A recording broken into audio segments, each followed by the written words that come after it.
fikih, di semua fikih, baik mazhab Syafi'i, Hanafi, Hambali, di semua kitab fikih. Misalnya ada orang mau masuk Islam, terus konsultasi sama ustadz atau sama kiai, Pak saya mau masuk Islam, kamu nggak boleh ngambil sikap monggo ngeteh dulu, tidak boleh. Atau apalagi jajak ngobrol dulu, karena 5 menit kita mempersilahkan ngopi dulu itu artinya dianggap kita membiarkan dia dalam keadaan kafir 5 menit dan kita dianggap ikut tanggung jawab. Sehingga di bab, ada ulama yang ngebabkan itu sampai di bab murtad. Termasuk murtad adalah orang yang dimintai mensyahadatkan non muslim kemudian disuruh ngopi dulu atau ngeteh, karena dianggap pembiaran sekian menit masih berstatus kafir. Jadi ibaratnya gini ya, kalau kita mungkin baru bapak-bapak baru pakai celana pendek terus ada orang kecelakaan di jalan, saya tak pakai baju dulu nanti baru kamu saya selamatkan, itu kan naif. Kalau begitu saja naif, apalagi orang yang kafir kemudian pas mau minta disyahadatkan kita bilang monggo mandi-mandi dulu, ngeteh-ngeteh dulu, berarti ada pembiaran sekian menit dia masih berstatus.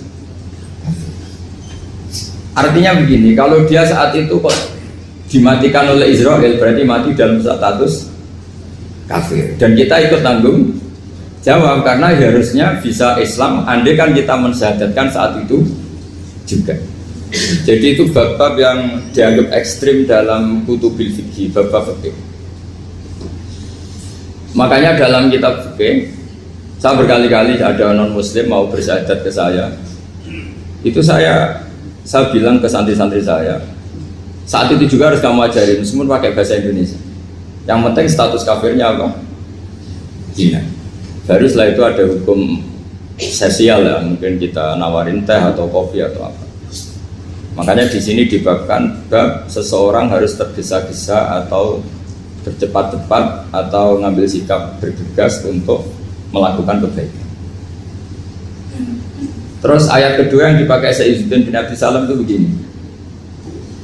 Ketika Allah mensifati orang munafik, status orang munafik itu apa? Wa idza qamu ila sholati qamu kusala. Mereka kalau dipanggil untuk sholat, ya berangkat tapi kusala cara malas-malasan.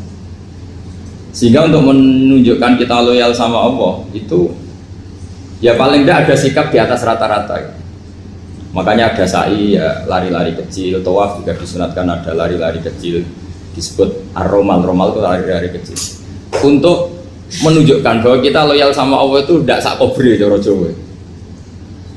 Nah itu dibabkan sendiri. Jadi beda antara tergesa-gesa sama ekspresi serius. Jadi musyawarah itu ya kira-kira kan nggak mungkin lah kita dipanggil rektor atau kiai atau orang tua kita terus jalan leha-leha itu kan nggak mungkin. Nah contoh yang diambil di sini begini.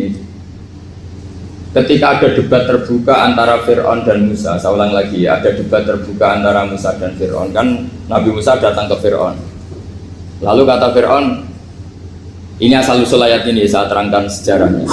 Kata Fir'aun, lalu kalau kamu tidak nuhankan saya, Tuhan kamu siapa?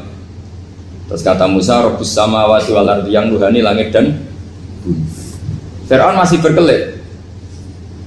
Kalau Tuhan di bumi, setahu saya kemana-mana yang dituhankan saya, kata Fir'aun. Ma'alim tulakum min ilahin wairi. Terus Nabi Musa masih ngendikan, ya sudah Tuhan yang nuhani langit. Terus Fir'aun manggil Haman. Haman itu arsitekturnya Fir'aun.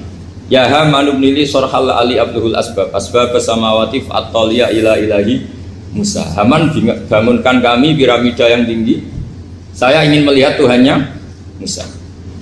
Musa akhirnya mikir, karena kalaupun Fir'aun bisa naik ke langit tetap tidak bisa melihat Tuhan. Kita tahu Tuhan nggak bisa dilihat, kita yang mukmin aja tidak lihat, apalagi Fir'aun rivalnya kan.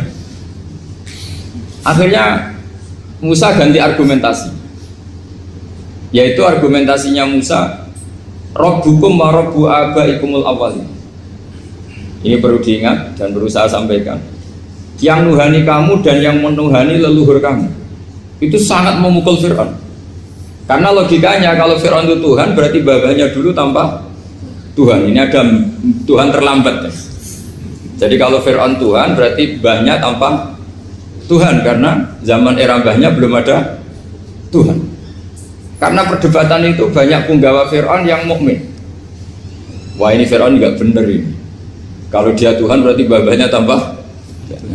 Karena kalau iman itu akan diadili, akan dieksekusi, maka orang ini berstatus rajulun mu'minum min ali fir'auna yaktumu imanah. Maka di Quran diterangkan wa qala rajulun mu'minum min ali fir'auna yaktumu imanah. Ada seseorang yang iman tapi menyembunyikan iman. Lah orang ini selalu ikut rapat di rapat-rapat penting Fir'aun, termasuk rapat ketika Fir'aun dan para tentaranya memutuskan membunuh Musa.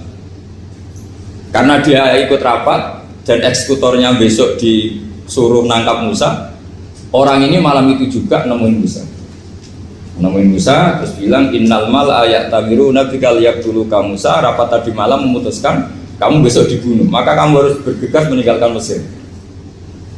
Nah, dari kesimpulan itu, dari cerita itu kemudian diambil secara hukum fikih bahwa untuk menyelamatkan darah harus sah, harus bergegas. Andai kan Musa itu kok sak kobre, sak sempate, maka keburu. Andai kan ini rojul ini tadi, orang tadi penasihat tadi, kok sak kobre ya, maka berarti Musa terlanjur tertang. Jadi itu pentingnya ulama ya. Jadi cerita yang linier, cerita yang seakan-akan cerita di tangan ulama tetap menjadi al-ahkam al-fiqhiyah, menjadi ketentuan-ketentuan apa? Fikih. Jadi yang diambil di sini adalah lelaki tadi yang ikut rapat tadi bergegas menemui Musa, memberitahu kalau kamu besok mau dieksekusi, fakhrus, maka kamu harus secepatnya keluar dari Mesir untuk menyelamatkan diri. Terus oleh Saizuddin bin Abi Salam dibabkan bab harus tergesa-gesa menyelamatkan darahnya orang apa? Islam.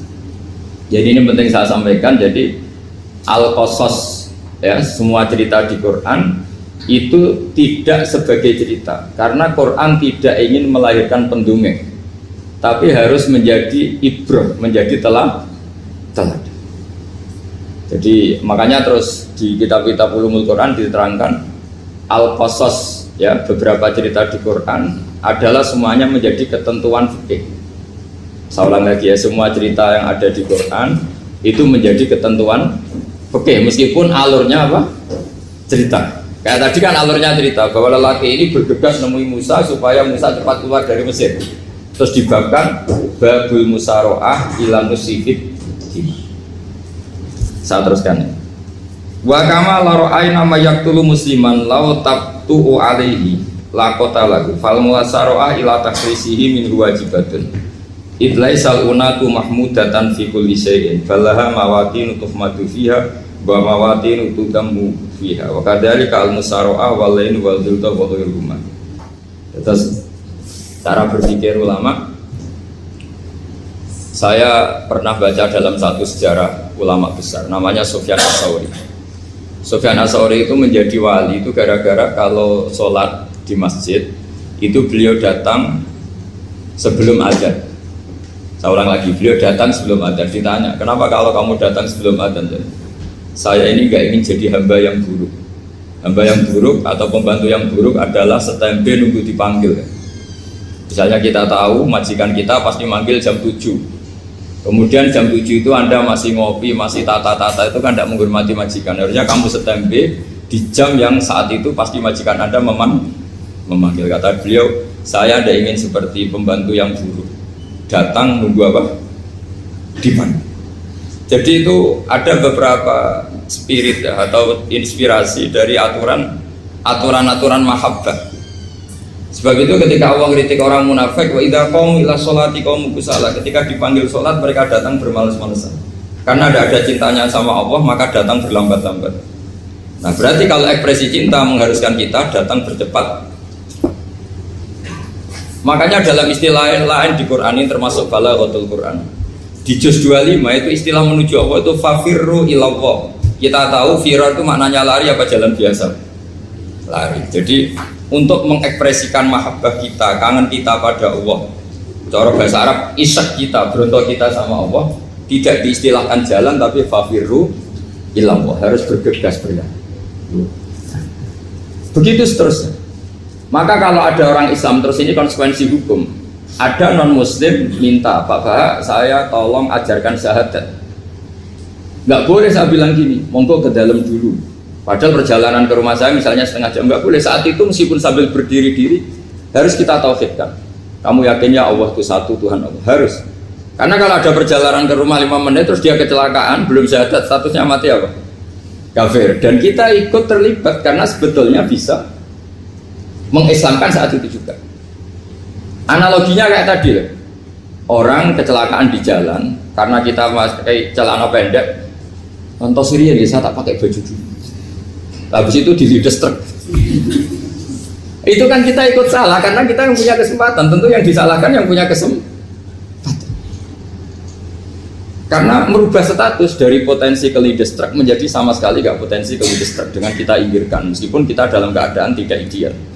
Sama, orang kafir yang mau masuk Islam itu umumnya kiai-kiai kan kadang sebagian disuruh mandi dulu, itu salah sebenarnya. Itu salah sekali.